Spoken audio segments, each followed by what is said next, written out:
Well, the time has finally come to install the new marine head.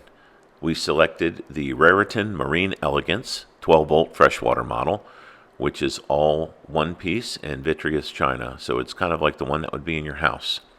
Have a straight back and an angled back, but we got the straight back to fit closer to the wall, and here you can see the different parts.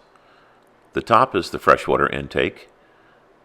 This part is where the hose connects for the waste, and that's the macerator pump with stainless steel blades. It fastens down to the floor with hidden fasteners and then hole plugs that go on the side of the toilet. The heavy gauge 12-volt wiring is long enough to run through the wall, and there's a quick disconnect for service. We are also going to be replacing the 24-year-old plumbing and running from the toilet to the waste tank and the waste tank up to the emptying valve at the deck plate. So I got 30 feet of 1.5-inch line. I also picked up red and black 8-gauge wire because the run is over 20 feet and the toilet draws about 15 amps. I also crimped the ends on with a hydraulic crimper, which gave me an excuse to buy a new tool, and then I'll put heat shrink over top of those as well. I also have to run a freshwater line back to the toilet, so I picked up some 1/2-inch water hose and a T-fitting and also a shutoff. You have to top it all off with a solid stainless steel waste deck plate and stainless steel key. The new high amperage wiring is going to need a new bus bar and also heat shrink tubing on everything. And finally, where I cut the access hole in the base of the toilet, I'll put in a new inspection plate. Now it's time to get to work. In the first video, when I was removing everything, you saw how difficult it was to get out. The waste tank actually has 3 hoses going to it, one from the toilet to the top of the tank, one from the bottom of the tank up to the deck plate where it gets emptied, and then there's also a vent hose. I also have to tee off of the main water line to run fresh water back to the toilet to the solenoid that will fill it up. Theoretically, that should be easy, but everything was different sizes from a previous installation. In this case, we had 1/2-inch tubing from the bottom of the water tank to PEX, which ran up to the pump, which came out as 5/8, which went back down to PEX to 1/2-inch. Of course, I didn't actually realize that the 5/8 and the 1/2 were not the same until I cut it apart and went to put in the 1/2-inch T and shut off and realized that nothing fit. So I had to stop everything I was doing and go to the hardware store a couple of times just to get all the right parts. Here you can see the 1/2-inch T fits very easily into the 5/8 line. I thought maybe it was 3/4, so I tried a 3/4 fitting, and that didn't fit, so I knew I was going to have to go back to the store. Next, I realized that the fitting that connected to the PEX was just kind of barely hand tight, and I'm surprised it didn't leak before. This is how you make the old stuff fit. Put 5/8 onto 1/2-inch and tighten it down so much it melts over time. At least the other end of it was 1/2-inch. Next, I moved on to the waste hose that connected to the bottom of the tank. I was able to fish that through the hull and then hold it in place while putting the cap on the other end, and then I have to double clamp it. This is what the new one will look like on the other end. I'll put sealant under there, and then I also have to reorient it and drill 3 new holes. I also have to replace the vent through hole fitting because that snapped off. On a nice hot day in confined quarters, this is just how you imagine it would be. Anyway, I was able to get the old vent hose off and then run a new one up and install a new through hole fitting. The purpose of the vent hose is to allow the toilet to flush, because actually without a good vent, if you flush the toilet, the water will not move, it will just kind of bubble. I cleaned all the fiberglass surfaces with acetone before installing the new fittings and putting the sealant down. If you have areas that are hard to get to, it's helpful to use some stiff wire or a fish tape and run it around. Otherwise, you need 2 people.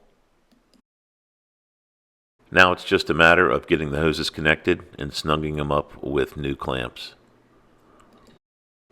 I use 3M 4000 for all the through-hole penetrations. And this is what it looks like when it's all installed and sealed up.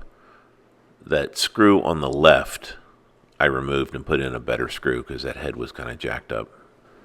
All of the waste-related hoses are double clamped, as is everything else below the water line.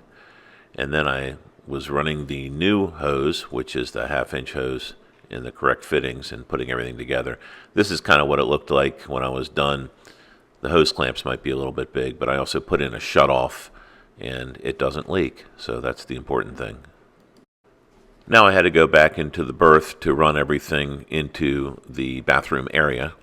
I had no light, so I wired in a light and just installed it back in that compartment. It's an LED and it's really bright, but it was totally dark back there, so I figured if I have to do any work in the future, I'll have a light. Here I am running the 1/2-inch water hose into the head area where that's going to get connected to the solenoid of the toilet. And this is the control panel that is Bluetooth actuated by another switch, but this is where all the wiring gets connected.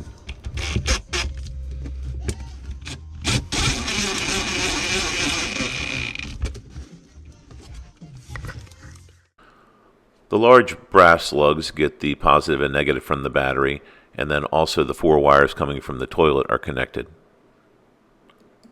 This is the mounting template that comes with the toilet.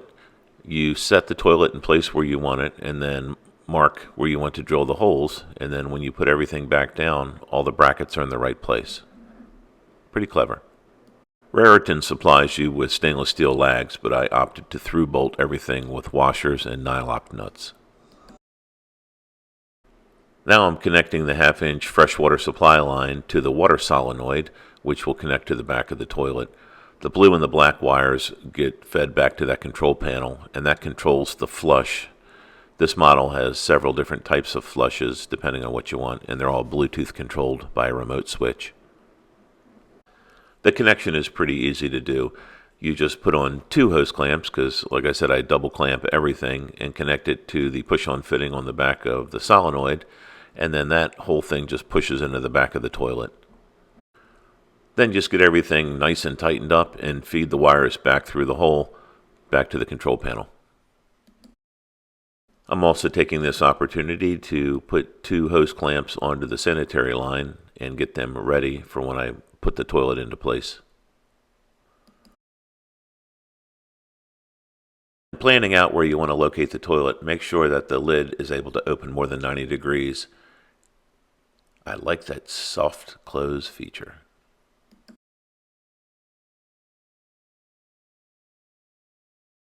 This is a shot of the rear of the toilet with all the connections in place. Everything is zip tied so nothing moves around, and it's bolted down to the floor. And this is the control panel with all the wires connected. Blue and black to the water solenoid, red and black to the toilet, and then the big red and big black going back to the battery. I wanted to connect everything to a terminal block so I could put in a fused link, and then also if I ever wanted to do any maintenance, I could just disconnect it without having to fish out the wires everywhere. So I used that 8-gauge cable that ran right back to the battery, and then I had to put on some pretty big fittings and use a hydraulic crimper to put those on. It's one of those tools that you don't use very often, but when you do need it, it's the only thing that'll work. Those really big fittings need to get crimped from all different angles. So this is the crimper, and it has a bunch of different dies that just fit in with magnets that hold them in place. And this is set up for 8 American wire gauge. You just work the handles back and forth, and it generates thousands of pounds of hydraulic pressure, and then just open the valve and it releases. It's spring loaded, and you can see it makes a really nice crimp, and then you can just put your heat shrink over it and you have a really good fitting that's not going to fail. I put in 2 new terminal blocks and located them inside where all the other wiring was, and then I ran the other run down to the house battery to connect it. Next thing I had to do was to put in the Bluetooth flush controller. I just marked out where I was going to cut with some painter's tape and then use my vibratory tool to cut it out, and then the wireless controller fit right in and secured with 2 screws. You have several options, whether you want to have the sequential flush, you just want to empty the bowl, you just want to add water, or if you just have a little bit to flush. So the choice is yours. It helps to save water. It has lots of different options, but it comes programmed from the factory with what's called the sequential flush. First, the bowl will fill with water, and then it will flush, and then it will actually do it 2 more times to ensure that you have a complete rinsing of the bowl. I just left the factory settings, but if you connect with Bluetooth to your smartphone, the flush controller has a bunch of different options, like how long the flush will fill and duration of flush, plus it keeps statistics on amperage used and how many flushes, if that's necessary. I'm going to do a soft closing now. Thank you very much for watching, and hopefully this was useful to you. Don't forget to like and subscribe.